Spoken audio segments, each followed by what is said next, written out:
Data centers used to be something nobody thought about. Now communities are pushing back. I started looking into this after hearing Theo and Matt Rife talk about one being blocked near a quiet neighborhood. And that caught my attention because this was not engineers, utility companies, or policy people talking about them. It was two comedians asking the same questions a lot of people are starting to ask. What are these buildings? Why do they need to be so big? Why are they popping up everywhere? And what are they doing to the places we live? I'm going to paraphrase a quick moment from Theo Vaughn's podcast with Matt Rife because it shows why this issue is breaking out of tech circles and reaching normal people. Theo, Matt, I mean normal in the best way possible. Scene. Theo. Oh, what do you think about these data centers and stuff? Rife.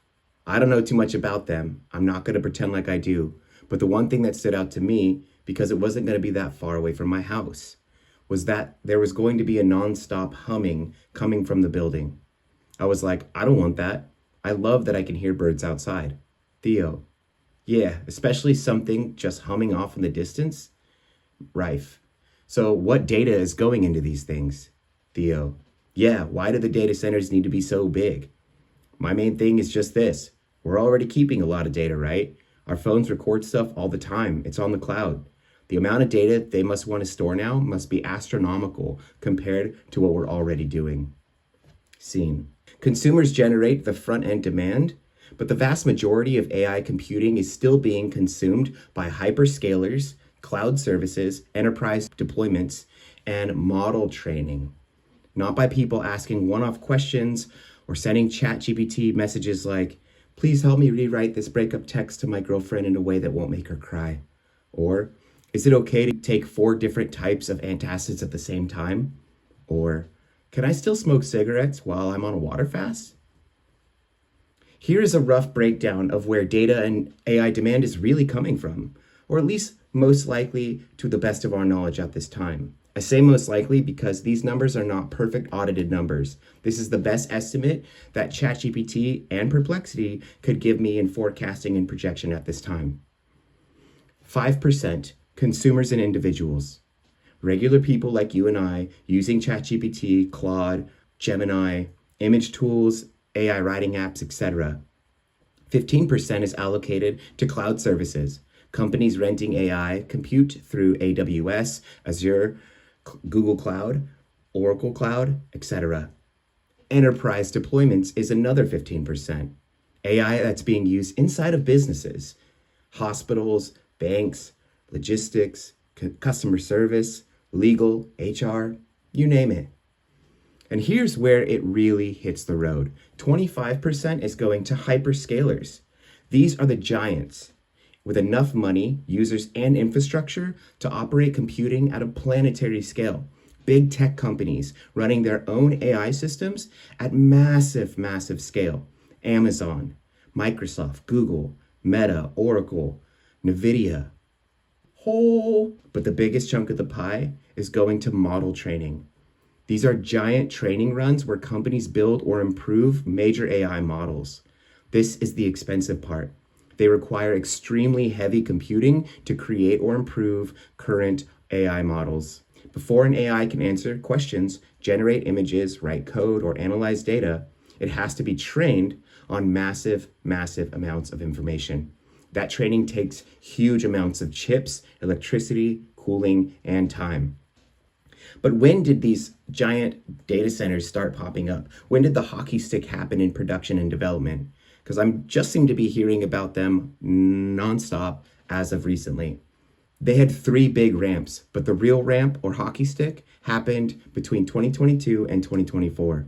Here's the timeline. The late 1990s to early 2000s. Internet build out. This was the first wave. Websites, emails, search engines, online banking, early e-commerce, the internet backbone. The internet needed buildings to live in. 2010s came along, the cloud era. This is your Amazon Web Services, your Google Cloud, your Netflix streaming and other streaming services, your smartphones, your apps. Companies stopped owning their own servers and started renting compute from cloud giants. This made data centers bigger and more concentrated.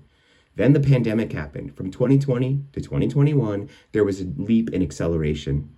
Remote work pushed more life online. Zoom, more cloud, more streaming, online school, remote work systems galore, and e-commerce booms. COVID shoved work, shopping, meetings deeper into the cloud. And then the big one, 2022 to 2024. AI made it go vertical. This is the real hockey stick moment. ChatGPT and other generative AI went mainstream after late 2022. AI training requires huge compute. AI inference means people and companies constantly asking questions or using the models. Microsoft, Google, Amazon, all of them we named, started racing to secure chips, power, land, cooling, and grid access. Cloud made data centers huge, but AI made them hungry. By the end of 2025, Synergy Research said hyperscale companies were operating about 1,360 large data centers worldwide, accounting for almost half of global data center capacity. But why are you hearing about them now? Well, because data centers moved from being a tech issue to being a civic issue. Now they touch electricity bills, grid reliability, water use, land deals, zoning fights, tax incentives, noise complaints, local politics, and utility planning. This is not anti-technology.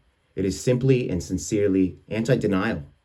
The civic poison is when something uses public power, public land, public water, public patience, but the public only gets invited into the conversation after the deal is already in motion.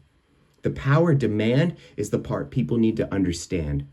The International Energy Agency says global data center electricity could basically double by 2030. That is not slow growth. That is a sprint. In North America, data center supply is already hitting record levels, and power demand is projected to more than double in just a couple years, as early as 2027. That is why investors are not just buying server buildings anymore. They're buying power. They're buying energy infrastructure. Because the future of data centers is not just about computers. It is about who can get enough electricity to keep these machines running. And now we're looking at ways to move data centers off normal land. Most data centers are still going to be built on land, but the fact that companies are even testing these other options tells you how much pressure the system is under. Microsoft tested one underwater off the coast of Scotland. China has launched an underwater data center project off Shanghai. Japan is testing floating data center options offshore. Companies are exploding floating data centers on ships, barges, and offshore platforms. And Google has even proposed a space-based AI compute project called Project Suncatcher. So this is not just build more server rooms. The industry is already asking, can we put them underwater? Can we float them offshore? Can we build them next to some nuclear facility or higher energy resources? And can we eventually put compute in orbit? That sounds futuristic, but it really tells you something simple. The cloud is not up in the clouds at all, at least not yet. And it is running out of easy places to hide. And that is why everyone is suddenly talking about data centers.